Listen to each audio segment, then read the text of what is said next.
Olá, boa noite. Estamos aqui para mais uma conversa política, hoje com o deputado federal Abelardo Lupion, início de recesso, passando aqui por Curitiba. Obrigado pela presença. E eu tenho a companhia, mais uma vez, do jornalista Rogério Galindo, da Gazeta do Povo. Muito obrigada também, Rogério. Deputado, início de recesso, que avaliação fazer desse primeiro semestre legislativo? Quais são os pontos positivos, o que faltou? Bom, vamos deixar muito claro que hoje, quando você fala em legislativo, ele nunca esteve tão pobre. Pobre? É. Porque existe no Brasil hoje a ditadura do Executivo. O Executivo comprou o Congresso Nacional com cargos. Então, a maioria do Congresso Nacional deixou de ter vontade. Na Câmara, nós somos em pouco mais de 100 deputados de oposição para 400 de situação. Fica difícil discutir, o senhor está dizendo isso? Que houve pouca discussão? Veja bem, as discussões elas até acontecem. Agora, as votações são exatamente o que o Executivo quer.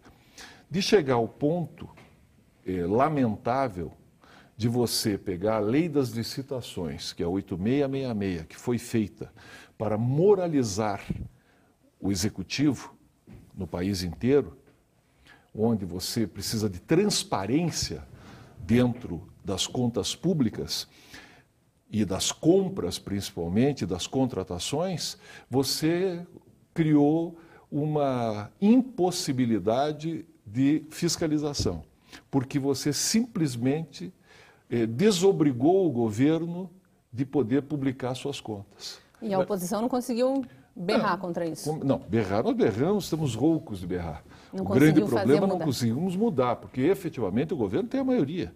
Então ele faz o que quer. Então ele não quer prestar contas para a população. Então ele foi lá e fez essa lei. Então isso acabou de acontecer. Então é estarrecedor um país como o Brasil não ter a mínima possibilidade de você usar o legislativo como ele deveria ser, para fiscalizar, para legislar. Nós só votamos leis do governo, medidas provisórias, e fazemos tudo o que o governo quer. Logicamente, nós do Democratas, o PSDB e o PPS, são os partidos de oposição. E fazemos, junto com o PSOL também, fazemos o que nós podemos, mas infelizmente não é suficiente para podermos colocar a transparência como o fato principal do país. Agora, deputado, a gente sabe que nos últimos governos tem sido assim, até porque o último governante que tentou governar mais ou menos separado do Congresso foi o Collor, que acabou caindo, né? O senhor acha que é possível, nesse nosso modelo, que chamam de presidencialismo de coalizão, né, o governo não fazer essa ligação tão próxima com o Congresso e, ao mesmo tempo, conseguir governar? Esse dizem que é o grande paradoxo, né? O senhor vê isso como uma impossibilidade?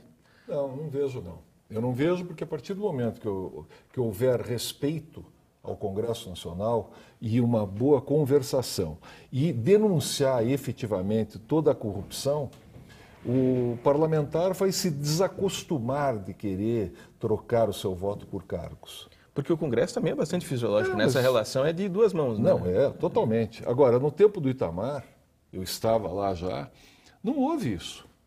Não houve efetivamente essas trocas espúrias, como está acontecendo agora. Que fez isso? Foi o único governo que deixou o Congresso mais livre? Não. O Fernando Henrique, ele não negociava ministérios como um todo. Havia indicação partidária. Mas você não fazia de cabo a rabo como está acontecendo hoje. E aí você deixa de ter comando sobre o Ministério. Por exemplo, nós vimos agora no Ministério de Transportes, entendeu? Uma corrupção nunca vista no Brasil. Onde você entregou para o PL, para o PR, o partido, e o presidente do PR ia despachar dentro do Ministério. Então, quer dizer, isso o que significa? Isso é falta de comando do Executivo. Então, ele vendeu o partido, ele vendeu para o partido o ministério. E isso aconteceu com todos os partidos, com exceção dos de oposição. Cada partido tem o seu nicho de poder. Agora, o senhor vê isso no governo federal, mas aqui no governo estadual, que o Democratas inclusive apoia, acontece coisa parecida, né? Não. A relação entre a Assembleia Legislativa e o governo estadual é muito semelhante à que o Congresso tem com o governo federal, né? Não, veja bem, os partidos aqui às vezes indicam algumas secretarias. Agora, eles não têm verticalizado. Então, geralmente, Mas o acho que o que o governo... Rogério está querendo dizer não é essa negociação de cargos por votos na Assembleia, Não. mas o apoio maciço. Não, mas o não é apoio- isso? Aqui O também apoio só se maciço, vota o a que o governador situação. quer, né? Não, Só se vota o que o governador quer. Também. Isso aí é uma questão, é um costume nefasto que nós estamos hoje vendo no país. Mas dentro do Congresso se discute, aqui na Assembleia a gente não vê essa discussão, por exemplo, se discute uma tentativa dos congressistas mudarem essa situação? Ou aquela história do mensalão continua muito presente ali? Não, o mensalão existe, né? Continua existindo? Lógico, isso continua existindo. Só, é óbvio, você viu agora, entendeu? Um mensalão, só que onde um diretor executivo ameaçou denunciar e já calaram a boca dele, que é o caso do Pagô. Né? Ele falou que ia abrir a boca, foram lá, já acertaram a vida dele, tudo, ele foi na Câmara e no Senado, não falou nada. Então, isso, infelizmente, acontece no país. E isso só no Congresso, eu diria, ou nos legislativos estaduais também? Em muitos legislativos estaduais que eu conheço, eu não vi esse nível enorme de corrupção. Tá? No Paraná, eu sempre que eu sou presidente de um partido, nós indicamos, mas quem escolheu os nomes foi o governador. Certo. O governador foi e disse, olha, eu quero fulano, ciclano e beltrano. Ele fez. Outra coisa, as secretarias, elas não são totalmente preenchidas pelo partido. Porteira fechada. Não, assim. sob hipótese nenhuma. Os técnicos são muito respeitados dentro do executivo aqui no Paraná. Na área federal, não. Na área federal, Então, quando o senhor faz essa avaliação do semestre, o senhor acha que votou-se muito pouco dentro do que o país realmente precisava eu ver acho de mudanças que ali? o Congresso hoje, nós, infelizmente, a população não respeita mais o Congresso. Você vê por todas as pesquisas, né, os formadores de opinião, realmente eles veem que está muito pobre a discussão, sabe? Muito pobre, sabe? Então, infelizmente, eu estou achando... a pior legislatura que eu tive foram essas duas últimas. No tempo Já do é seu Lula. sexto mandato, né? É, o meu sexto. No tempo do Lula. Porque, efetivamente, essa prática graçou desde o primeiro dia. Né? E piorou com o mensalão. Agora, nós estamos vendo a presidente da República, nós achávamos que poderia mudar alguma coisa por ela ser uma técnica. Pelo contrário, piorou. Então, mas essa avaliação é geral dentro do Congresso, uma avaliação sua ou do seu partido? Não, é uma avaliação geral. É uma avaliação geral dos partidos de oposição. Agora, o partido de situação não vai assumir. Claro. Nunca isso. Porque está muito bom, né? Uma votação importante que houve no Congresso foi a do Código Florestal, né? O senhor, como um dos líderes da bancada do ruralista, a bancada do agronegócio, né? O que o senhor acha que vai acontecer agora no Senado? Bom, o Código Florestal é uma coisa que nós estamos discutindo isso há 12 anos. O legislador de 88, ele criou uma figura chamada CONAMA, Conselho Nacional do Meio Ambiente. E nesse CONAMA, são mais de 100 membros, tem 4 membros que são do agronegócio. 90 e tantos são os ambientalistas, entre aspas. Porque todo mundo que acha que tem uma ONG se acha ambientalista. Mas há 96 representantes de ONGs não no mais. CONAMA? Eu acredito, não sei se todos. Tem alguns ministérios que fazem parte, tudo tal, mas eles têm a grande maioria. Então aprovam o que quiser. E aprovam absurdos.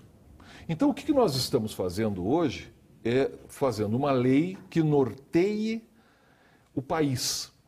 O Código Florestal nada mais é do que nós disciplinarmos. Porque o CONAMA não faz leis, ele faz resoluções e portarias. Mas aí o Código Florestal se o sobrepõe Código sobre as Florestal resoluções. se sobrepõe a tudo isso. Então nós estamos legislando efetivamente, que é o nosso papel, é o papel do congressista.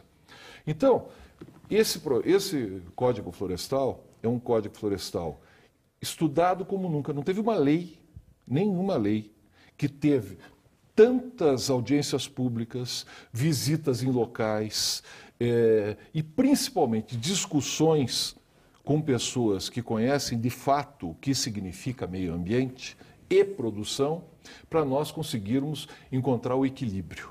Mas o equilíbrio é dificílimo, né? Até porque os ambientalistas, tanto de um lado quanto do outro, estão tendo reclamações de que a lei ficou ruim para os dois lados, né? Que o código deixou a desejar, que determinados assuntos foram veja bem, vamos lá. de leve. Nós começamos com o seguinte paradoxo,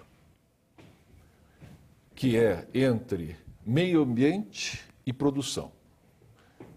Quando você entende que o produtor rural só sobrevive porque preserva o meio ambiente, você vai ver que o produtor rural não é um irresponsável. Se o produtor rural derrubou matas, foi para fazer comida. Que o Brasil e o mundo, o processo foi o mesmo. Eles foram para o interior, derrubaram a mata e usaram tecnologia para fazer comida. Mas havia resoluções do CONAMA estipulando quanto de mata se podia derrubar? Não, na época, veja bem, nós estamos falando de leis... coisas mais antigas. Não, coisas muito antigas. Todo produtor, nós tivemos várias leis esse tempo todo. E sempre o produtor foi autorizado a derrubar. Ele não podia simplesmente derrubar. Tinha um órgão que controlou isso. E o próprio IBAMA, que todas essas derrubadas que estão acontecendo, com raras exceções, foram autorizadas pelo IBAMA, pelo órgão do meio ambiente. Então, nós não podemos punir o produtor rural e chegar agora, depois que ele já está dentro da sua terra, há 70 anos, às vezes 3, 4 gerações, chegar e dizer assim, não, eu estava brincando na época. Eu lembro a todos sempre que aqui no Paraná, há 40 anos atrás, não muito tempo, 50 anos atrás, você era obrigado a derrubar até na margem do rio por causa da malária, por causa do tifo, por causa da febre amarela. Você era obrigado, você era punido se não derrubasse até da beira do rio. E agora, a beira do rio é a APP, a Área de Preservação Permanente. E não pode o produtor, não, ele vai ter que repor a APP. E na lei nós colocamos que ele precisa repor a APP. Deputado, eu vou ter que fazer um breve intervalo, a gente volta a falar de Código Florestal, de DEM, de outros assuntos no próximo bloco, não saia daí.